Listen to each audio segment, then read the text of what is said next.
Apa kabar pemirsa TVR Parlemen dimanapun Anda berada, berjumpa lagi dalam program TVR 17 bersama saya Nazia Sudirja. Tepat pukul 17 waktu Indonesia Barat kami hadirkan kepada Anda sejumlah informasi paling baru dan menarik seputar kinerja dan kegiatan DPR RI yang telah disajikan oleh redaksi TVR Parlemen. Pemirsa TVR Parlemen, inilah TVR 17 selengkapnya.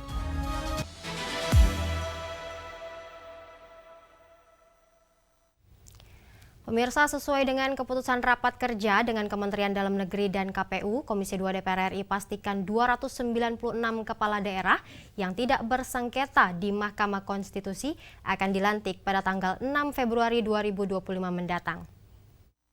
Sesuai dengan keputusan rapat kerja Komisi 2 DPR RI dengan Kementerian Dalam Negeri dan KPU, anggota Komisi 2 DPR RI Eston Funai memastikan 296 kepala daerah yang tidak bersengketa di Mahkamah Konstitusi akan dilantik pada tanggal 6 Februari 2025 mendatang.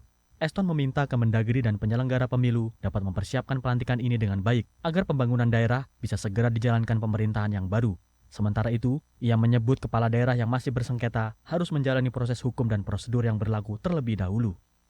Yang sudah sah dan legal untuk KPU memberikan legitimasi itu yang dilantik.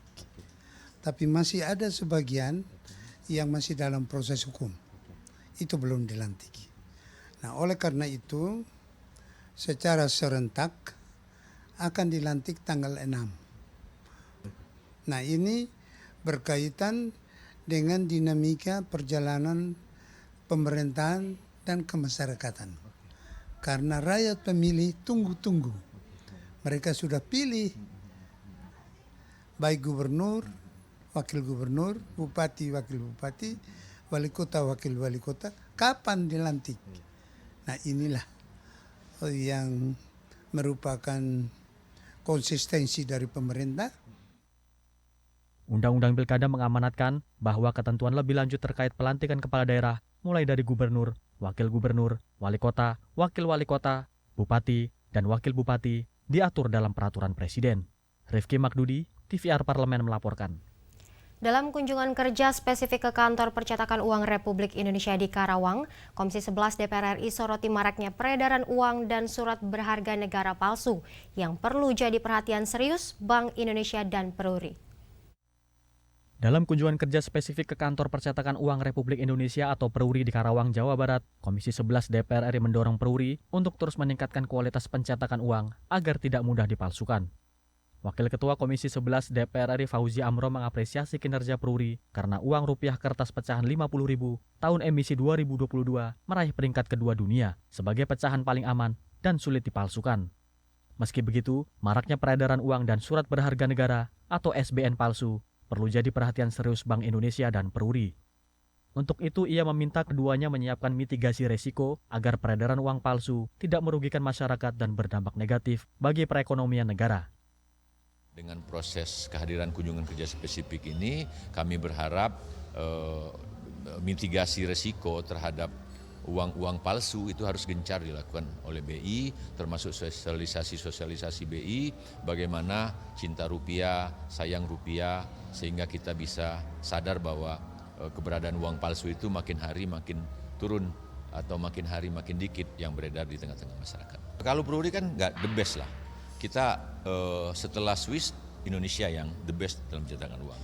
Teknologinya sangat luar biasa, quality controlnya sangat luar biasa, dan susah untuk mencontoh uang-uang. Tinggal bahan bakunya seperti apa. Tadi kan banyak pertanyaan dari kawan, bahan bakunya lecek, mudah dilipat dan seterusnya. Berdasarkan data BI, tren peredaran uang palsu di tanah air mengalami penurunan. Pada tahun 2024, rasio uang palsu dicatat sebesar 4 lembar dalam setiap 1 juta uang yang beredar. Dari Karawang, Jawa Barat, Helmi Darmawan, TVR Parlemen melaporkan.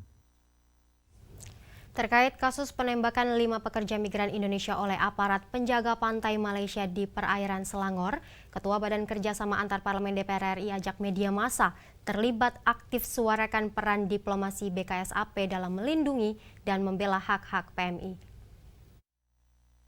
Beberapa waktu lalu 5 pekerja migran Indonesia ditembak oleh aparat penjaga pantai Malaysia di perairan Selangor karena diduga akan keluar dari wilayah Malaysia melalui jalur ilegal. Menanggapi hal ini, Ketua Badan Kerjasama Antar Parlemen atau BKSAP DPR RI Mardani Alisera mengajak media massa Indonesia untuk terlibat aktif menyuarakan peran diplomasi BKSAP dalam melindungi dan membela hak-hak PMI. Hal ini disampaikan Mardani dalam pertemuan dengan 10 pemimpin redaksi dan redaktur pelaksana media nasional di kawasan Senayan, Jakarta, Kamis lalu. Dalam forum tersebut, Mardani mendesak pemerintah untuk hadir dan mengusut tuntas penembakan yang menyebabkan tewasnya 1 orang PMI dan 4 lainnya luka-luka. Karenanya, ia mendorong media nasional ikut mengambil peran bersama BKSAP untuk menyuarakan perlindungan PMI. Itu sedih sekali ya, 5 orang itu warga negara kita. Yang kedua, kita menuntut ada penyelidikan yang seksama, tapi tetap jangan overreact karena hubungan bilateral kita dengan Malaysia sangat baik. Bagaimanapun ini adalah insiden yang perlu untuk diselesaikan dengan seksama, tapi tidak perlu kita membakar rumah. Nah, ini tentu bisa menjadi pintu masuk kita untuk menyelesaikan. Tadi kita bahas, terserah masuknya legal atau ilegal, negara harus hadir. Karena mereka adalah warga negara kita yang harus kita lindungi. Nah, ini yang menjadi catatan buat kita. Lebih lanjut, Mardani menyebut kasus ini seharusnya jadi momentum pemerintah untuk memperkuat perlindungan PMI di luar negeri, serta memperbaiki tata kelola PMI secara menyeluruh. Dari Jakarta, Dodi dan Handoko, TVR Parlemen melaporkan. DPR RI pastikan akan mengawal berbagai program di tahun pertama pemerintahan Prabowo Gibran. Melalui mitra kerja setiap alat kelengkapan Dewan, DPR RI bersama pemerintah akan membangun pemahaman dan arah yang sama, yaitu mengutamakan kepentingan rakyat. Informasi selengkapnya usai jeda, tetaplah di TVR 17.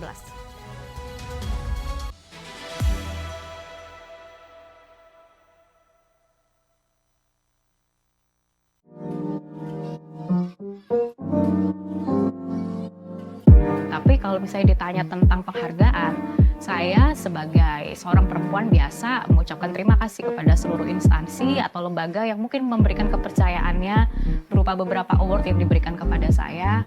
Saya ucapkan terima kasih, namun sekali lagi saya tidak melihat apakah penghargaan ini sesuatu yang membuat saya cukup bangga dengan pencapaian saya. Nah, pengalaman yang saya dapatkan dari kesempatan beasiswa tersebut itu membuat saya punya perspektif lain sebagai bangsa Indonesia. Bahwa kita itu tidak hanya sedang berfokus membangun nasional saja, tapi bagaimana kita bisa compete dengan dunia global.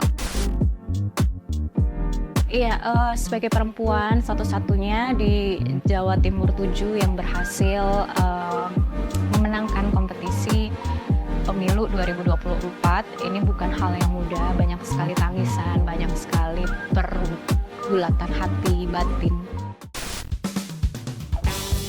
Dapil atau ambil job main film? Kunjungan dapil. Karena Kunjungan dapil sambil ajak konstituen main film. bersuara di sosmed atau bersuara di ruang sidang? Bersuara di ruang sidang, tapi diramaikan di sosmed. Mulai dengan keberanian, jalankan dengan kesabaran, lakukan dengan keikhlasan. Segera, hanya di TVR Parlemen.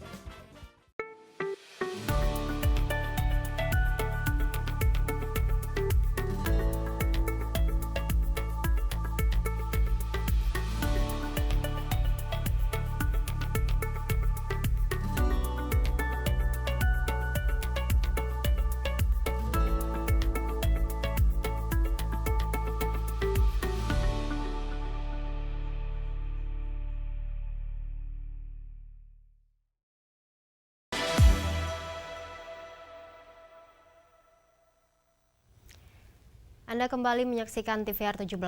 Pemirsa, tahun 2025 merupakan tahun pertama APBN pemerintahan Presiden Prabowo, yang mana ada berbagai kebijakan strategis yang membutuhkan penyesuaian kebijakan fiskal. Seperti apa bentuk pengawalan DPR RI terhadap pemerintahan Prabowo Gibran? Simak informasi mendalam yang telah dirangkum oleh tim redaksi TVR Parlemen dalam segmen Lensa Parlemen berikut ini.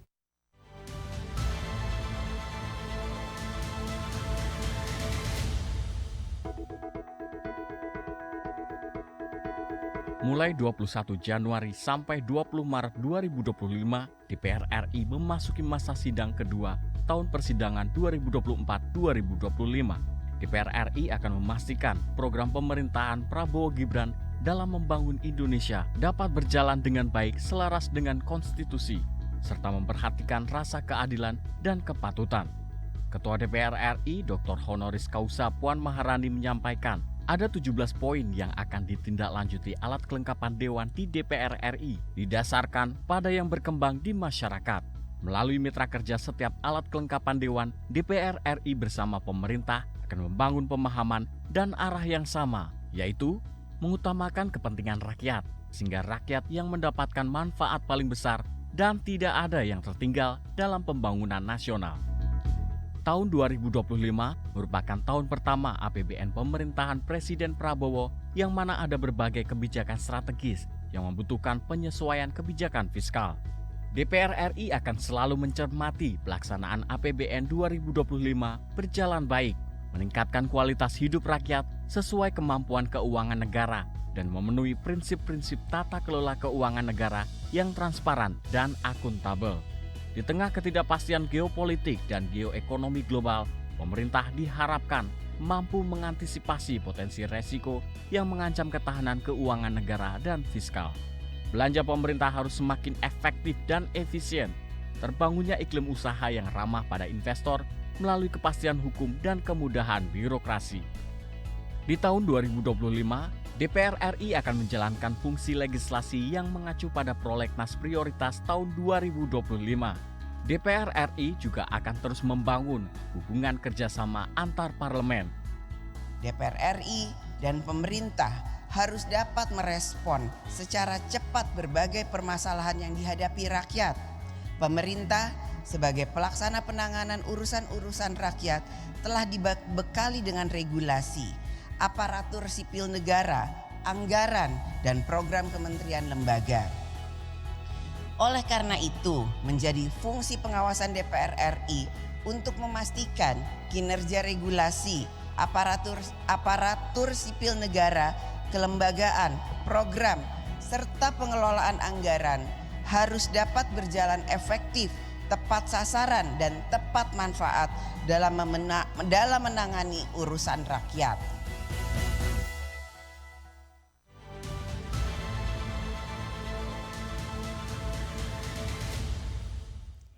Komisi 1 DPR RI menyoroti kasus tindak pidana perdagangan orang terhadap WNI yang saat ini masih kerap terjadi. Kami hadirkan informasi selengkapnya sesaat lagi, tetaplah di TVR 17.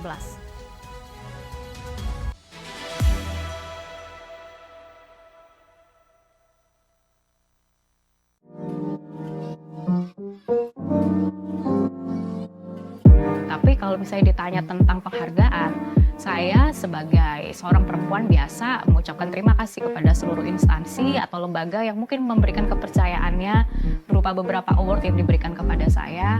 Saya ucapkan terima kasih, namun sekali lagi saya tidak melihat apakah penghargaan ini sesuatu yang membuat saya cukup bangga dengan pencapaian saya. Nah, pengalaman yang saya dapatkan dari kesempatan beasiswa tersebut itu membuat saya punya perspektif lain sebagai bangsa Indonesia, bahwa kita itu tidak hanya sedang berfokus membangun nasional saja, tapi bagaimana kita bisa compete dengan dunia global.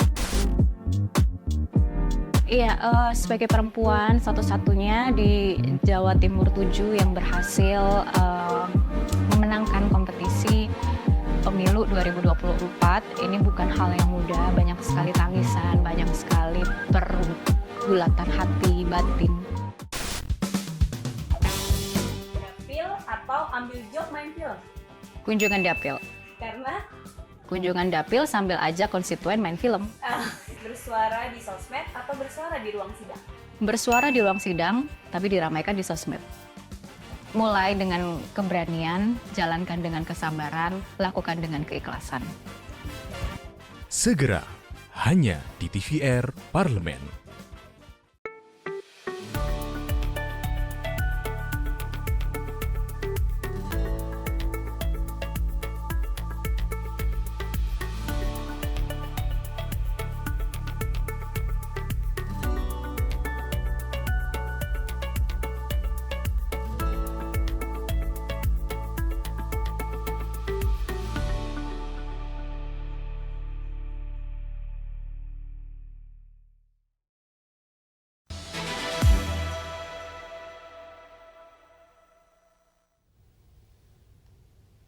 Anda kembali menyaksikan TVR 17. Pemirsa, pemerintah diminta mengatasi masalah perdagangan orang secara serius dan mengambil langkah preventif agar tidak lagi ada WNI yang menjadi korban TPPO di negeri ini. Untuk selengkapnya berikut laporan rekan kami Vincent Aldi dari Gedung DPR RI Senayan, Jakarta. Baik pemirsa TVR Parlemen dimanapun Anda berada, saat ini saya sudah berada di Gedung Nusantara 1 DPR RI. Dan seperti yang kita ketahui bersama bahwa Kemenlu telah berhasil membawa kembali ke tanah air warga negara Indonesia sebanyak 21 yang terjerat TPPO. Dan juga pemirsa hingga saat ini masih dikabarkan ada 129 kabar bahwa WNI masih terjebak di perusahaan online scam. Lantas bagaimana dari DPR RI menyikapi, dan untuk membahasnya telah bergabung bersama saya salah satu anggota Komisi 1 DPR RI yaitu Bapak Oleh Soleh dari fraksi PKB. Pak, sejauh mana sih Pak sebenarnya kebijakan dari pemerintah Indonesia untuk memastikan nih perlindungan dan keselamatan warga negara Indonesia di luar negeri? Sesungguhnya kalau melihat kebijakan kita cukup komprehensif ya soal kebijakan. Soal will juga sudah sangat kuat tentunya, bagaimana ini negara dan pemerintah ini ingin melindungi warga Indonesia dengan sebaik-baiknya sebagai implementasi dari amanat undang-undang. Namun demikian, dalam hal teknis pelaksanaannya tentu case-nya berbeda-beda. Terkhusus online scam ini yang ada di Myanmar ini cukup rumit sekali karena TPPO di sini melibatkan pemberontak yang ada di Myanmar itu sendiri, sehingga ada dua diplomasi yang harus dilakukan. Satu, diplomasi dengan pemerintah secara khusus, kedua juga bagaimana kita juga untuk berdiplomasi dengan para pemberontak itu sendiri. Nah, diplomasi dengan para pemberontak ini kan tidak bisa direct secara langsung, tetapi kita memfokuskan bagaimana diplomasi dengan pemerintah yang sah di sana. Nah, DPR kemarin waktu RDP dengan Kementerian Luar Negeri, kami sudah sampaikan data terkait TPPO yang ada di Myanmar. Semua sepakat bagaimana agar personal TPPO ini yang masih tersisa untuk segera dipulangkan dengan sebaik-baiknya, dengan seaman-amannya. Terakhir Pak, untuk dari DPR RI dalam mengawal, dalam memperkuat perlindungan hukum bagi warga negara Indonesia supaya juga kedepannya tidak terulang lagi seperti ini Pak. Langkah pertama adalah bagaimana edukasi pemahaman terkait bagaimana kunjungan ke luar negeri itu seperti apa. Yang kedua, bagaimana peningkatan kapasitas SDM ya, para pencari kerja ke luar negeri. Kemudian yang ketiga, penegakan regulasi. Kalau misalkan ya mereka tidak boleh bekerja tanpa punya keahlian, ya stop. Jangan sampai ada cawe-cawe, ada yang bermain gitu. Biasanya pemerintah juga ada oknum yang bisa ini kan. Nah, dengan 3 hal inilah, ketegasan regulasi, kemudian peningkatan SDM, literasi pekerja migran ini kan penting. Terutama penguasaan bahasa, terutama bahasa kepada negara tujuan ini menjadi hal yang sangat pokok, fundamental. Maka semua persoalan itu gara-gara tidak bisa komunikasi. Nah, oleh sebab itu pembenahan ini terutama di BNP penanggulangan buruh migran ini, saya rasa Depnaker juga Menteri Luar Negeri juga bisa kolaborasi bagaimana agar ke depan menjadi zero problem, zero TPPO. Nah itu. Terima kasih banyak Bapak. Ya. Selamat bertugas kembali Bapak. Baik pemirsa, demikianlah wawancara saya dengan salah satu anggota Komisi 1 DPR RI yaitu Bapak Oleh Soleh. Terima kasih atas perhatian Anda dan saya kembalikan ke rekan saya di studio. Selanjutnya pemirsa, apa saja yang menjadi sorotan di media online nasional pada hari ini? Usai jeda tetaplah di TVR 17.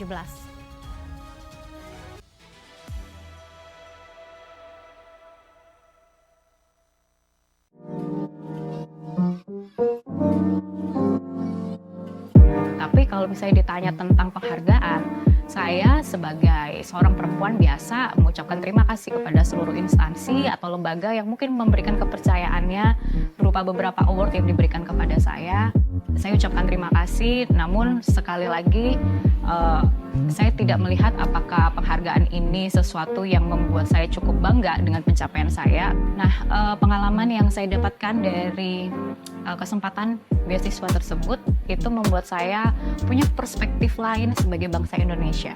Bahwa kita itu tidak hanya sedang berfokus membangun nasional saja, tapi bagaimana kita bisa compete dengan dunia global.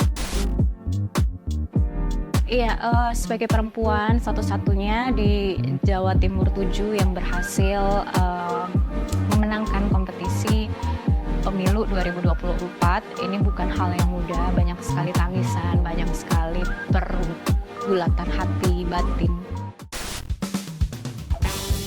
Dapil atau ambil job main film? Kunjungan dapil.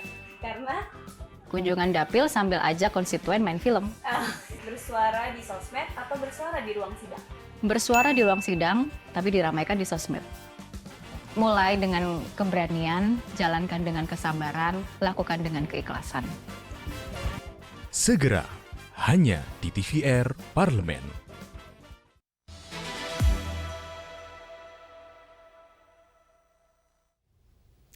Anda kembali menyaksikan TVR 17. Pemirsa, kali ini kita masuk ke segmen media online nasional. Mari kita simak isu apa saja yang menjadi sorotan media serta tanggapan dari sejumlah anggota Dewan bersama rekan kami Dadi Ramadan. Silakan Dadi.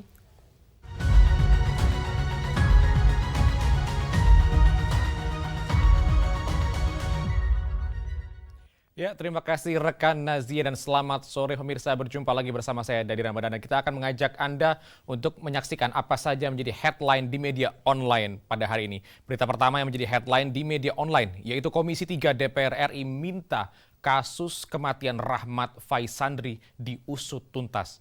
Dan kita bisa melihat informasinya di layar kaca Anda saat ini di mana banyak sekali media yang menyatakan bahwa DPR RI menyoroti kasus kematian pemuda berusia 29 tahun Rahmat Faisandri di Sumatera Barat.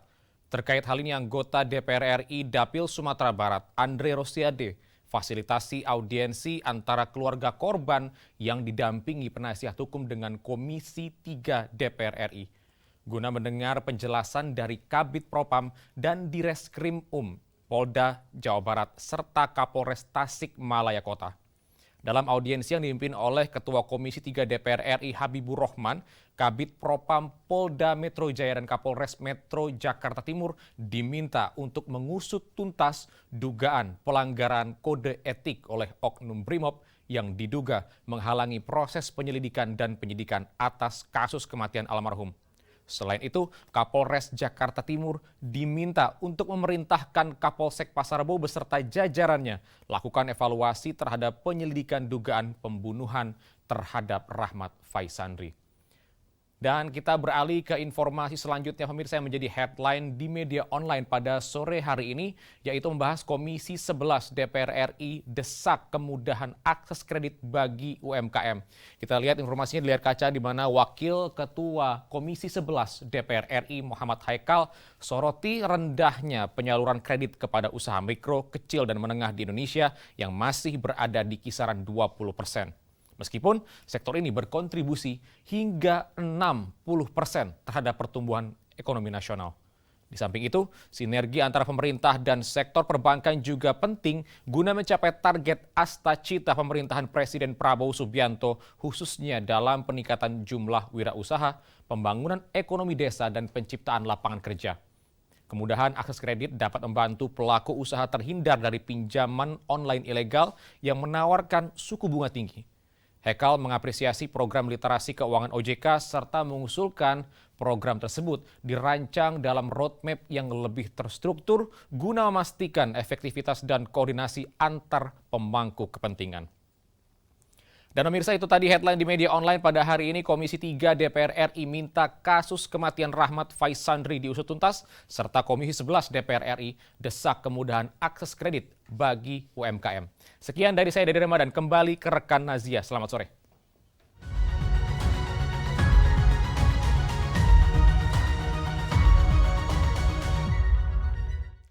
Terima kasih rekan Dadi yang telah menyampaikan sejumlah update sorotan dari media online nasional pada hari ini. Pemirsa, segmen media online tadi sekaligus menutup program TVR 17 edisi sore hari ini.